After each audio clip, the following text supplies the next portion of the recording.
ఆమె ఎందుకు బ్రతికింది? ఆమెకు ఉన్నటువంటి పాతివ్రత్యం వల్ల, ఆమె అనుసరిస్తున్న తీర్పు వల్ల, భర్త యందు అనుసరిస్తున్నటువంటి తీర్పు వల్ల. అలాంటి తల్లిని ఏమీ చేయలేకపోయాయి ఏనుగులు. వారిలో కొంతమంది బ్రాహ్మణులు బతికారు. కొంతమంది కలిసి వర్తకులు దేశ రాజధాని నగరమునకు చేరుకొని రాజమార్గంలో నడిచి వెడుతున్నారు. ఆ నడిచి వెళ్తున్నటువంటి ఆ వర్తక సమూహాన్ని, ఆ బ్రహ్మాండ సమూహాన్ని ఆ రాజమాత చూసింది. రాజమాత చూసి ఆమెను అంతఃపుర గవాక్షములోంచి చూసింది. రాజమాత పక్కన ఉన్నటువంటి దాసిని పిలిచింది. అక్కడ వెడుతున్నటువంటి స్త్రీని చూశావా? ఆమె అపారమైన తేజోమూర్తి. పైకి అలా ఉన్నది, కానీ ఆమె వెనక చాలా కాంతి ఉంది. ఆమె సాధారణమైనటువంటి స్త్రీ కాదు. ఆమెను చూస్తే నాకు అనురక్తి కలుగుతున్నది. ఆమెను చూస్తే నాకు ఏదో బాంధవ్యం లాగుతుంది. ఎందుకో ఆవిడను ఒకసారి పిలవాలనిపిస్తుంది. ఎందుకైనా మంచిది ప్రేమతో పలకాలించాలనిపిస్తుంది. ఆమెను ఇక్కడకు తీసుకొని రా అంది. అనగానే ఆ దాసి వెళ్ళి గబగబా ఆవిడను తీసుకురావడానికి వెళ్ళింది. కొందరి మనస్తత్వాలు ఉంటాయి, కొందరి యొక్క శరీర వర్చస్సు ఉంటుంది. దేనివల్ల? భర్తను పూజించడం వల్ల. కేవలం స్త్రీ భర్తను ఆరాధన చేయడం వల్ల తన తేజస్సు అపారంగా అయిపోతుంది. ఒక రోజు నాడు భర్తనే భస్మం చేసేటువంటి తేజస్సుతో కూడుకున్నటువంటి తేజస్సు వస్తుంది భర్త దగ్గర. భర్తను ఆరాధన చేస్తే, భర్తను అనుగమిస్తే. అలాంటి స్త్రీమాతలకు ఎంత మైల పెట్టినా వాళ్ళు మైలతో ఉండరు. ఎప్పుడు తేజవంతంగానే కనబడుతుంటారు. అది ఎవరికి? మరొక తేజవంతునికి మాత్రమే. పాపాత్ములకు ఎప్పుడు పాపిగానే కనబడుతుంది. మంచివాడైనా పాపాత్ములకు పాపిగా కనబడుతుంది. పాపాత్ముడికి చెప్పనక్కర్లే, పాపాత్ముడే కనబడతాడు. కాబట్టి మనం చూసే చూపును బట్టి, మన ఆలోచన బట్టి ఉంటుంది. కాబట్టి ఆ తల్లి ఆ రకంగా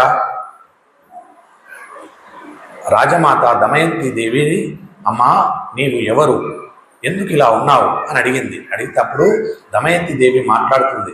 అమ్మా, నేను నా భర్త కలిసి అరణ్య మార్గంలో బయలుదేరాం. నా భర్తని కష్టకాలంలో యందు అరణ్యంలో వెడుతూ ఇద్దరం కలిసి నిద్రించాం. ఒక రాత్రి వేళ నా భర్త నన్ను విడిచిపెట్టి వెళ్ళిపోయాడు అని మాత్రం చెప్పలేదు. మాట ఆవిడ అనదు. ఎంతసేపు ఆ దమయంతి దేవంటుందంటే, తాను ఆయనకు ఎందుకు బరువయ్యానో, ఇది బాగా పట్టుకోవాలి. ఆయనకు నేను ఎందుకు బరువయ్యాను, ఏ కారణానికి బరువయ్యాను, నన్ను వదిలేశాడు, ఎందుకు వెళ్ళిపోయాడు అని చెప్పలేదు. ఆమె ఎప్పుడు ఇదే ఆలోచనతో ఉంటుంది దమయంతి దేవి. పోయే హృదయం ఉన్నవాడు కాదని ఆమె అభిప్రాయము. అసలు ఆమె ఆలోచన ధోరణియే అంత స్పష్టంగా కలిగినది. కానీ మనము సాధారణంగా దోషమైతే అవతల వారి మీద పెట్టేస్తాం, మంచిదైతే మనకు అన్వయించుకుంటాం. ఒక మంచి పని అయితే నేనే చేశానంటాం, చెడ్డ పని అయితే ఇతరులకు ఆపాదిస్తుంటాం. దమయంతి దేవి అలా కాదు. ఎంత గొప్పగా మాట్లాడిందో చూడండి. ఇప్పటికీ అనే బాధపడుతుంది తప్ప ఆమె ఇంకో రకంగా బాధపడట్లేదు. ఆమె స్వచ్ఛత అలాంటిది. కానీ మనము సాధారణంగా అలా మాట్లాడుతుంటాం. కానీ కొంతమంది హృదయములు చాలా స్వచ్ఛంగా ఉంటాయి. దమయంతి దేవి జీవితంలో ఆమె పాతివ్రత్యం జీర్ణమైపోయింది. ఆమె సప్త ధాతువులు పాతివ్రత్యములు కాబట్టి ఆమె భర్తను చిన్నతనం చేసి మాట్లాడదు, చులకన చేసి అసలు మాట్లాడదు. భర్త ఎంత తప్పు చేసినా సగర్వంగా గుండెల కట్టుకొని తనను మార్చడానికి ప్రయత్నం చేస్తే తప్ప ఇది మీరు చేసి తప్పు చేశారు అని కూడా నేను నీకు ఎందుకు బరువయ్యాను అంటే నేను చేసిన దోషమేమిటని అడిగింది, కానీ నువ్వెలా ఇన్ని తప్పులు చేసావని అడగలేదు భర్తను. అలాంటి మహాపతివ్రత కాబట్టి అక్కడ వాళ్ళు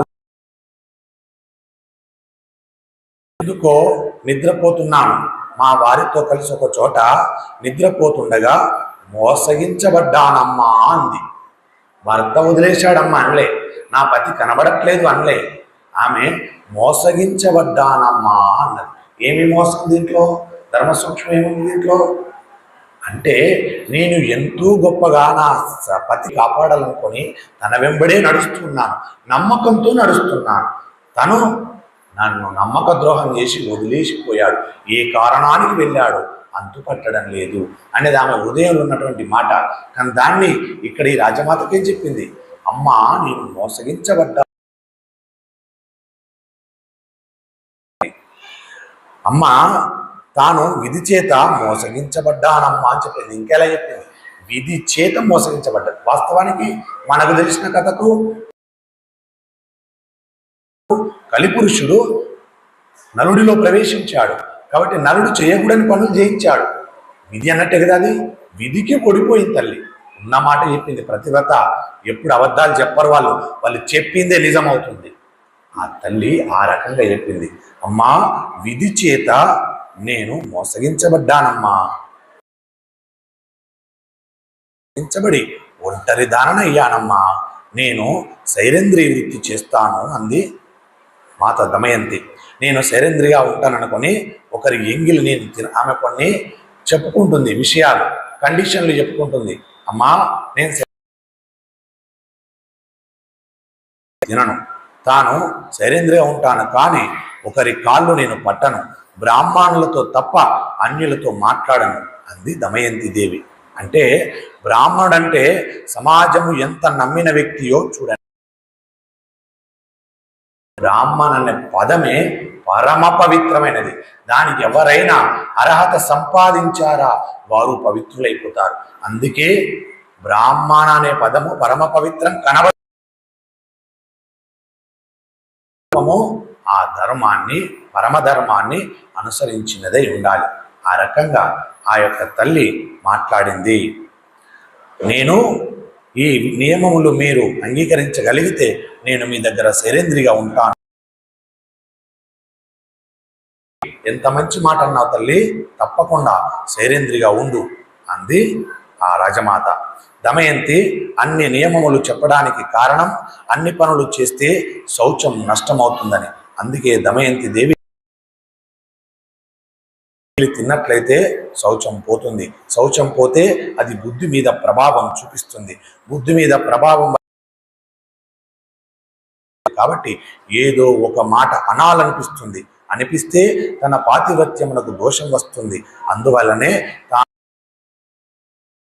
నేను ఎంగిలి తినను, నేను కేవలముగా నా కొరకు ఇవ్వబడినటువంటి పదార్థమును మాత్రమే తింటాను, ఇంకొకరు తినగా మిగిలిన పదార్థమును నేను తినను,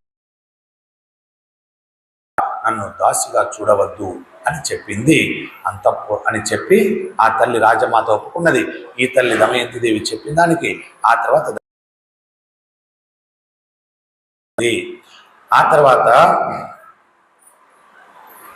అక్కడ నలుడు, ఇక్కడ ఈ తల్లి ఈ రకంగా ఈ సుబాహు అనేటువంటి రాజ్యానికి వచ్చింది. వచ్చి రాజ్యం